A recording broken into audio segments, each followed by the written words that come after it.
Hello বন্ধুরা, welcome to my channel. আশা করি সবাই খুব ভালো আছো। আমিও খুব ভালো আছি। অনেক দিন হলো কোথাও ঘুরতে যাওয়া হয়নি, তাই ভাবলাম বাড়িতে সবাই মিলে একটা কোথাও ঘুরে আসি। তো গত রবিবার ভোর 5টার সময় আমি, মা, বাবা, বোনরা মিলে বেরিয়ে পড়লাম ব্যান্ডেল চার্চের উদ্দেশ্যে।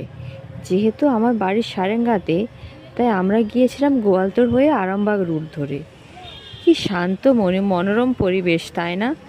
যে কোনো ধর্মস্থানেই হোক না কেন, সে চার্চ হোক বা মন্দির, ওখানে পা দিলেই মনের ভেতরে এক শান্তি নেমে আসে, তাই না? অনেকক্ষণ বসে থাকলাম। বসে থাকার পর মনে যত কষ্ট ছিল, যা দুঃখ ছিল, মনে হয় যেন এক নিমেষেই হালকা হয়ে গেল। এবার সকালে বেরিয়েছি তো ভোর 5টায়, আস্তে আস্তে দুপুর গড়িয়ে এলো।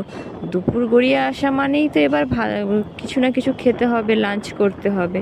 আর আমাদের আবার বাড়ির সকলের দুপুরে কিন্তু সেই ভাতের ওপরেই টান পড়ে। বিরিয়ানি এসবে মন বসে না। তাই অগত্যা ভাতের জন্য ভাত তো খেতেই হবে, আর ঘোরাঘুরি মানেই তো খাওয়া দাওয়া মাস্ট। তাই হাইওয়ের পাশে রোড সাইডে যে ধাবাগুলো আছে, নামটা এই মুহূর্তে আমার মনে পড়ছে না, কিন্তু একটা ধাবাতে নেমে পড়লাম লাঞ্চ করার জন্য।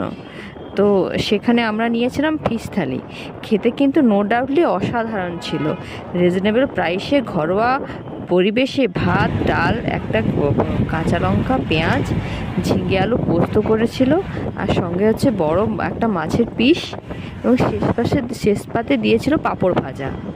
তো ওভারঅল যে থালিটা ছিল আমাদের, জাস্ট অসাম, মানে এত সুন্দর লেগেছে, কিছু বলার নেই। আমার কিন্তু ধাবাটার নামটা এই মুহূর্তে মনে পড়ছে না, নাহলে আমি ধাবার নামটা আমি বলেই দিতাম, মেনশন করে দিতাম।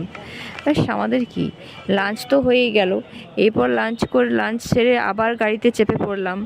বেশ, গাড়িতে রওনা দিতে দিতে এবার হয়ে গেল ঠিক সন্ধ্যের টাইমে।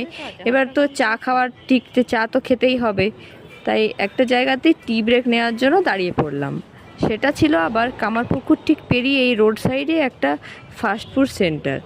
সেটাও এত সুন্দর না, ছোটোখাটোর মধ্যে এত সুন্দরভাবে সাজানো গোছানো, দেখে একদম ওটাই মনটাকে ছুঁয়ে গেল।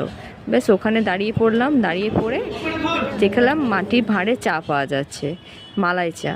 ব্যাস, আর তো কিছু বলাই নেই, সাথে আবার চিকেন পকোড়া। ব্যাস, সবাই মিলে একটা করে অর্ডার দিলাম, সাথে মালাই চা আর একটা করে চিকেন পকোড়া। ব্যাস, তাতে আমাদের টি ব্রেক হয়ে গেল। টি ব্রেক হওয়ার পরে আবার আবার গাড়িতে চেপে পড়লাম। চেপে পড়ার পর যেহেতু রাতও অনেকটা, সন্ধে পেরিয়ে রাতও আমাদের অনেক হয়ে গিয়েছিল,